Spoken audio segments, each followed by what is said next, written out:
Okay, here we go. I'm just gonna do the basic stuff I do at the start.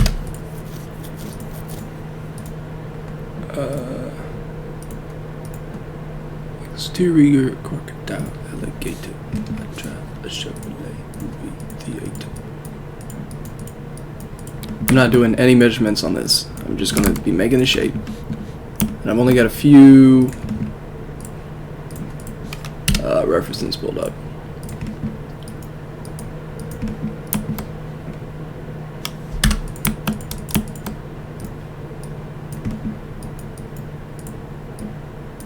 Something like that.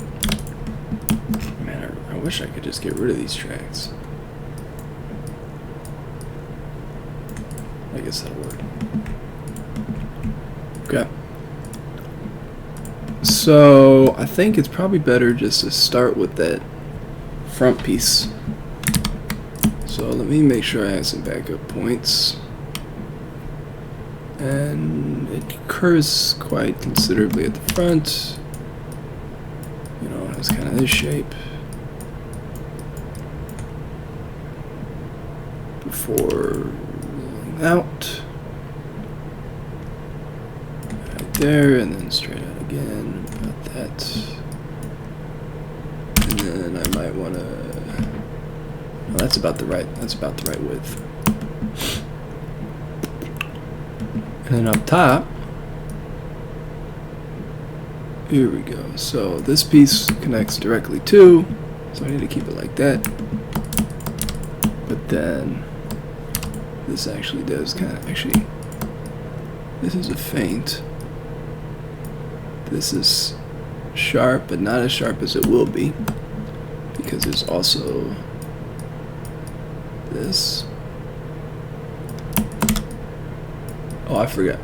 I have grid snap on, so it might not be perfect, but it'll do. And then we say, comes out like this. And honestly, it's kind of hard to tell, but I think it actually shapes back out. So let's just pretend it does. We're gonna have this. And then we're gonna have this. These to line up, and then this piece definitely is something more like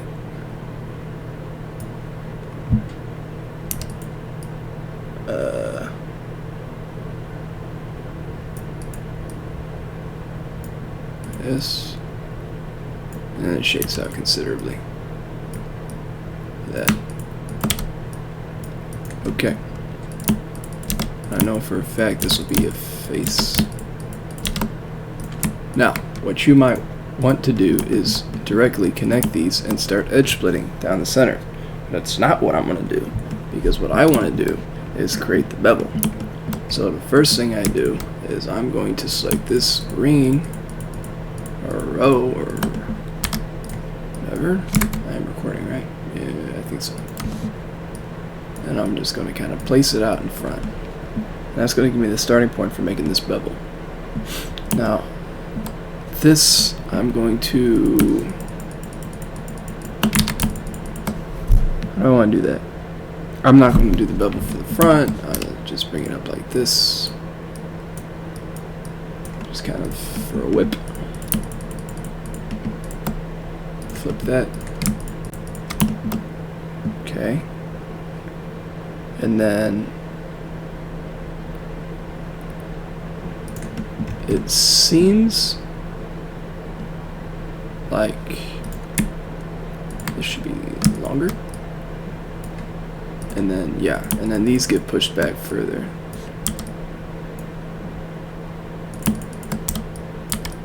Yeah, like that.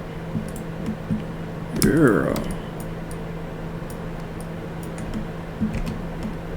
And then, let's see if I can't help this. Transition.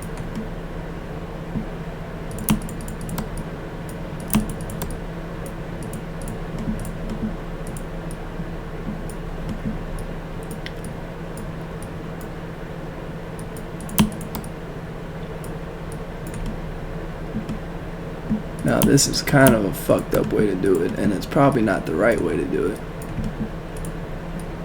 I ain't got time to troubleshoot, so I'm just gonna do it the way I think of doing it. Okay.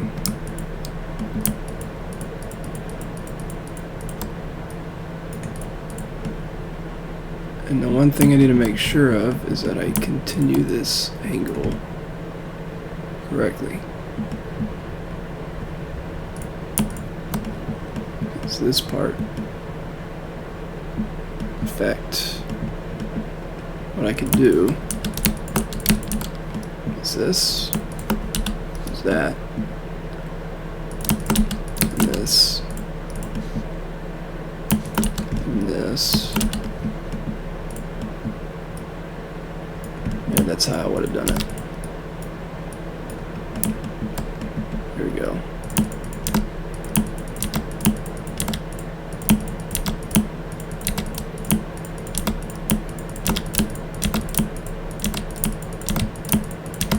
That's how I would have done it. And I can manually adjust these. Create that smoothing. Fix my corners.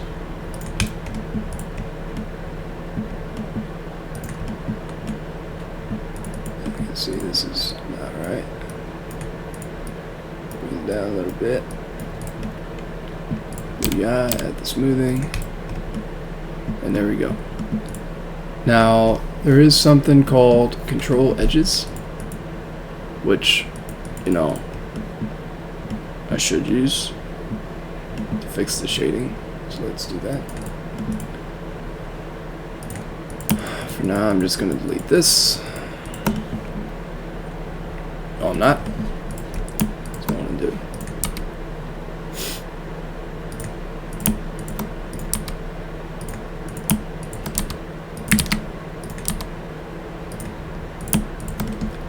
By selecting this edge and using S to scale it down, I can create these vertices along the loop itself. I'm going to delete the edges, not the faces, so that it doesn't break my points at the very bottom. I'm going to delete the lower line of the points that I made just recently because I don't need them. And then I'm going to fill in some faces. Now this column, row, what do you want to call it, it's not actually made for the bevel itself, it's just for shading. Also, I'm going to do it like this. There's definitely a better way to do this. I might have to do some edge tapes down the center. No, but that does look better. So the current issue I'm running into is that these quads are not flat, and there's different ways that you can deal with that, but first I want to test if I can just use tries to make it nice and pretty, so I don't feel like overcomplicating it. It's not that steep of an angle.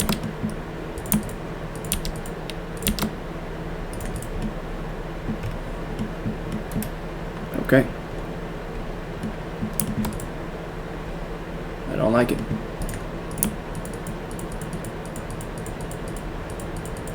What this means is that I'm going to have to add another set of pathways.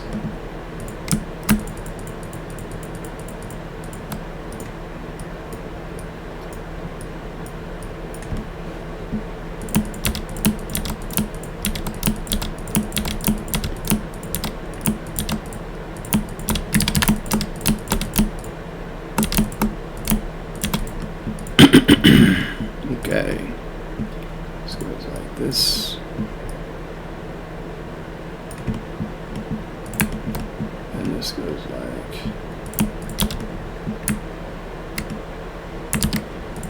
this.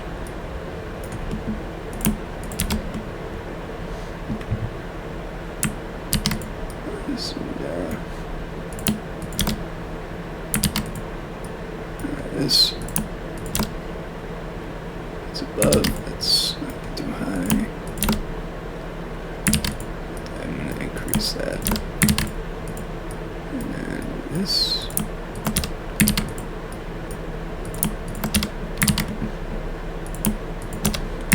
Basically what I'm doing is creating a nice uniform curve because it was really abrupt on these center ones, which kind of threw off the shading, and it doesn't need to be like that.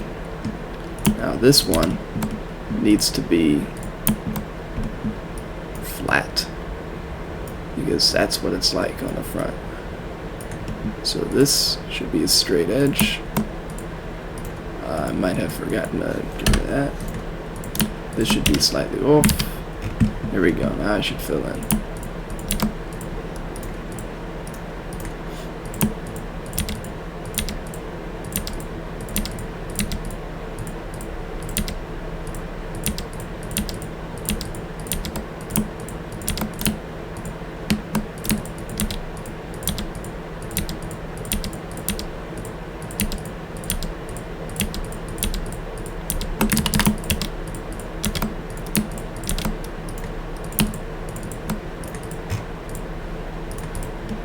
Okay, I like that much better. Okay. And then the next thing is making the front bevel. And I'm not going to worry about the bottom. It just takes too long. So I'm just going to do that. And this is easy. I can just... How do I want to do this? I'm going to do this. Right? Yeah, I want to create the controls. I wish we had a shortcut for duplicate. That would make my life easy.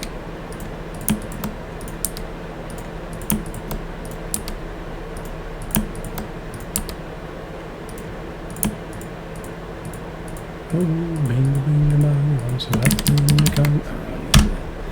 Oh, no, no, no. Bing, bang, bang, I refuse to go.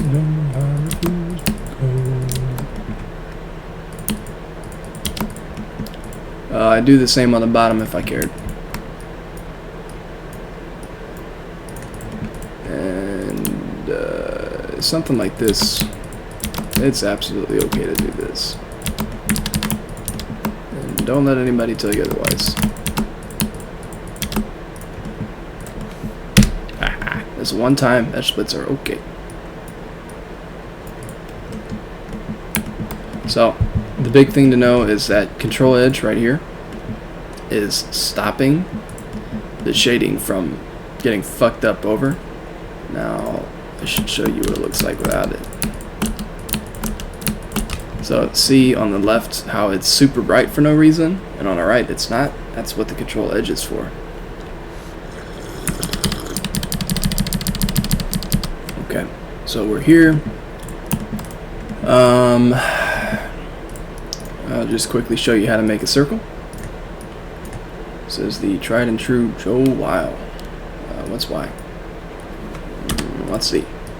I want C. So we're gonna go 750, 1,000, 500. That's 5,000. There we go. We're gonna rotate it.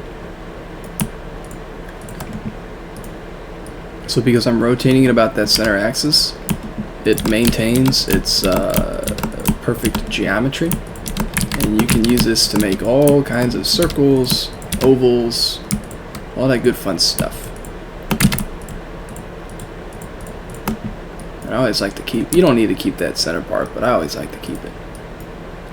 Now, this side is not beveled in the image, but because I think it would be interesting, I'm going to bevel it. So first I'm going to do this.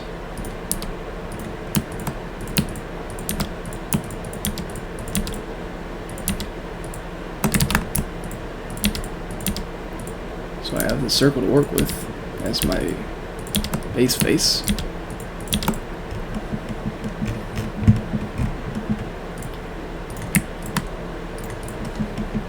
Okay. Let's go going to be disconnected slightly. And then I'm going to have to kind of mirror the shape of this.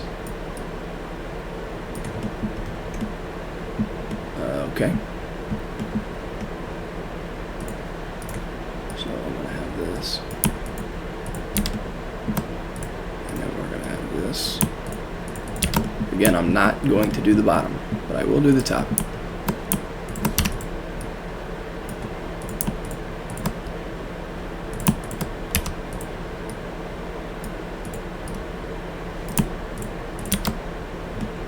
Is that good enough?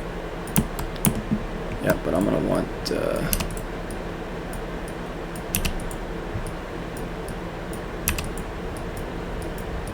match. So this is kind of what I meant about matching the geometry of your bevel. It makes it a lot easier to connect things. I want one more point here. When you're working with flat faces, you generally don't have to worry about if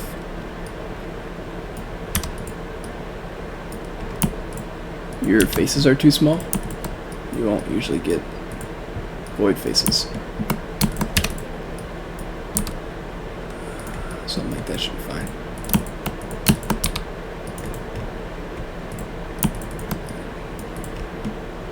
Okay. And then it is seriously as simple as duplicate your edges. I use S to shrink it down. And by hand, I'm going to go in and I'm going to adjust the position so that I get a nice curve. I will want to use a control edge on this part, so I'll do that. And I will want to do the same on this part. Can I select the outside boundary? Obviously not.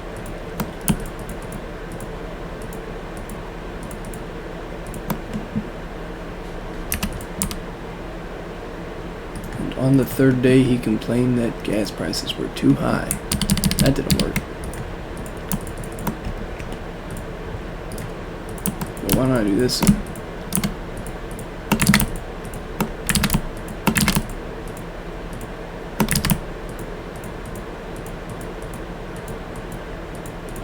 Ooh, yeah. I don't need this. I need this. Yeah. Yeah. That'll work.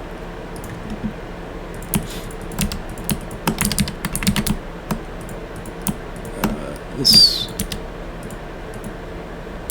Oh, fucked up, innit?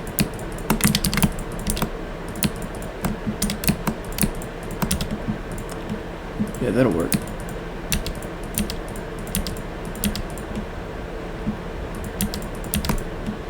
Yeah. That's a nice curve too, isn't it? Whoa!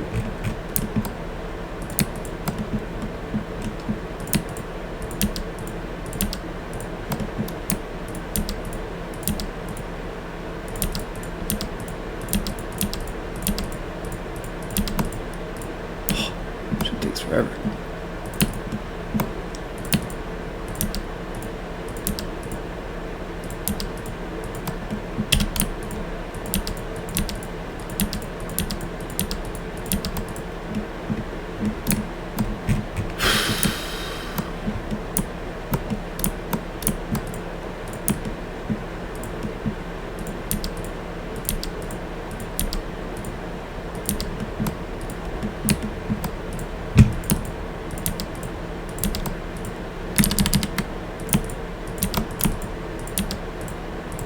Wish I had a face cam you can see me. Anyways, yeah, this is that's how you bevel. And then, you know, the rest of the pattern hole, it kind of goes up and out. I don't know if I have time. Let me see how long this is.